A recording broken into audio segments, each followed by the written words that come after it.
Okay, second quick example here of sketching graphing functions. So we have a rational function this time. Anytime we have a rational function, probably a good idea to factor it. And of course, we would need to factor it to determine the vertical asymptotes.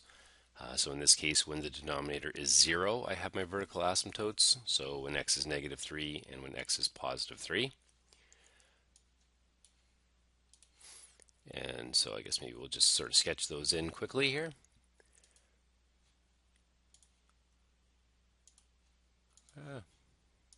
So out here at 3, out here at negative 3, good enough for our purposes. Now, anytime I have a vertical asymptote, of course, the important part is to figure out what happens around that.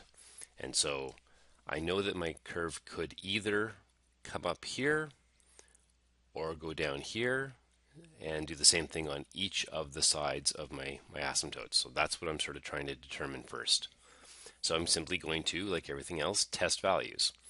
What happens when I get really close to this on the left-hand side? Now again, the big thing to recognize is my only two possibilities are I'm getting positive numbers, I'm getting negative numbers. I don't care what this actual value is. I'm simply quickly trying to determine will it be a positive or a negative. And so I'm going to put this value, maybe I'll make this to an arrow. I'm going to put this value into these three brackets and determine what happens. So a negative number up here, so negative 3 or so up here, gives me a negative value on top. Negative 3.01 plus 3 is actually going to still be negative as well. And negative 3 minus 3 obviously is going to be negative as well. So 3 negative values divided and multiplied tells me that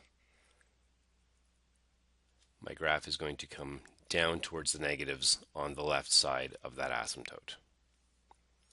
Similarly, I can test the other values. Negative 2.09 up is going to be a negative numerator. Negative 2.99, I think I said 09 last time. Negative 2.99 in here will be positive. And negative here. Two negatives means that this whole thing will be positive overall. And my graph will go up on this side. Testing the other values, I get positive, positive, and negative. And so my graph will come down here, and putting in 3.01, I get all positive values. My graph will be up here. Okay, so I always do that as soon as I've determined what my vertical asymptotes will be. And then, of course, I know sort of my graph is starting to form. Intercepts, as I've done before, basically we're plugging in an x value of 0. So if I put 0 in here, I get 1, 0 in here, 0 in here, I get negative 9. So I get an intercept value here of negative 1/9, it looks like. Try that again, 0, 1, yep. So 0 is x, negative 1/9, something like that is my y value. My x-intercepts then, looks like I probably will have an x-intercept, and so I need to make my entire expression 0, which means that the numerator is 0. Okay, so if you think about this, when I put a 0 in here, I have 0 equals some number divided by some number. The only way that can occur is if the numerator is 0. And so basically then I'm going to get I'm going to get 0 equals 2x plus 1 and x equals negative 1/2. So negative 1/2, 0 is an intercept as well. So it looks like my graph's going to kind of come down here, through here, and then onto this side.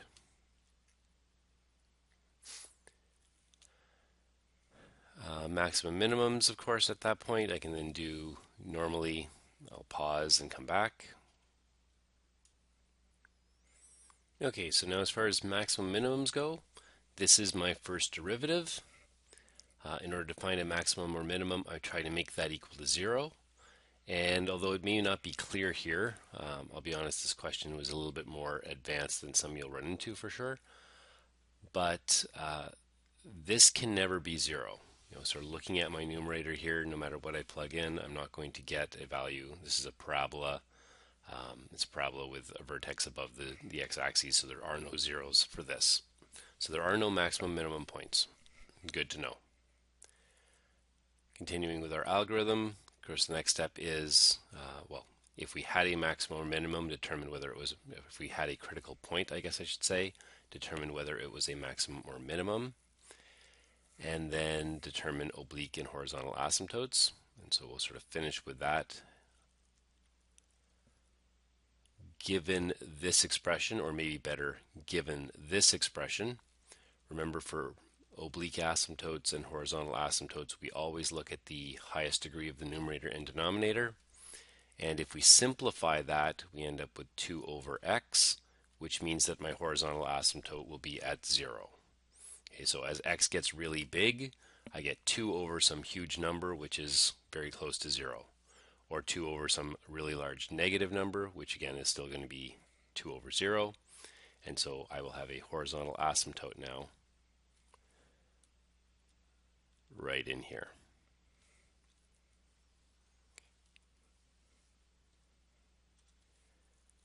What else we got?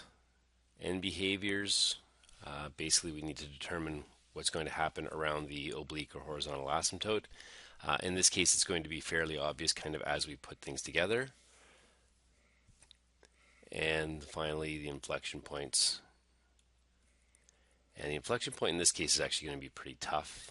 Again, chose kind of a poor question, I suppose. So this is my second derivative. I'm trying to make this equal to 0 to determine my inflection points. So I have to make that equal to 0 and then solve. And so when I go through it all, and I use technology to solve this, it turns out there is an inflection point, and it is at an x value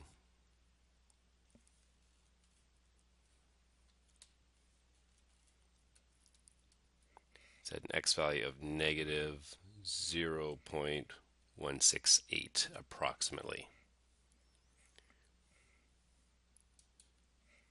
And the y value that goes with that, again, if I plug this back into my original equation, so f at negative 0.168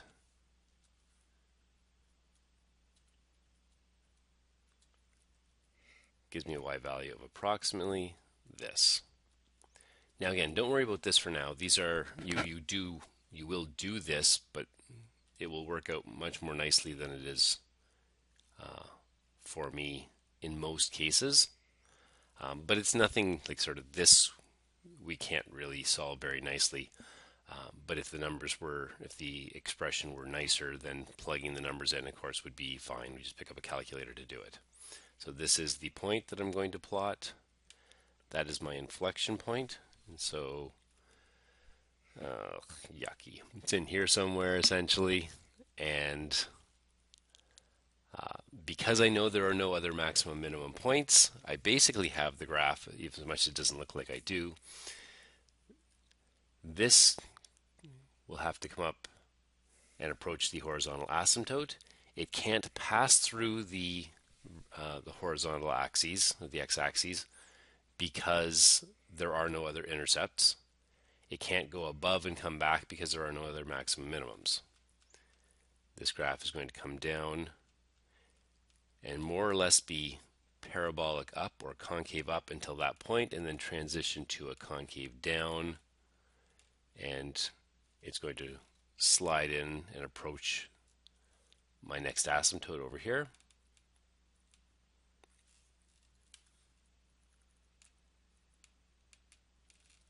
And then this one too can't cross the x-axis because we don't have any other intercepts, and so it's going to smooth out and just follow along there.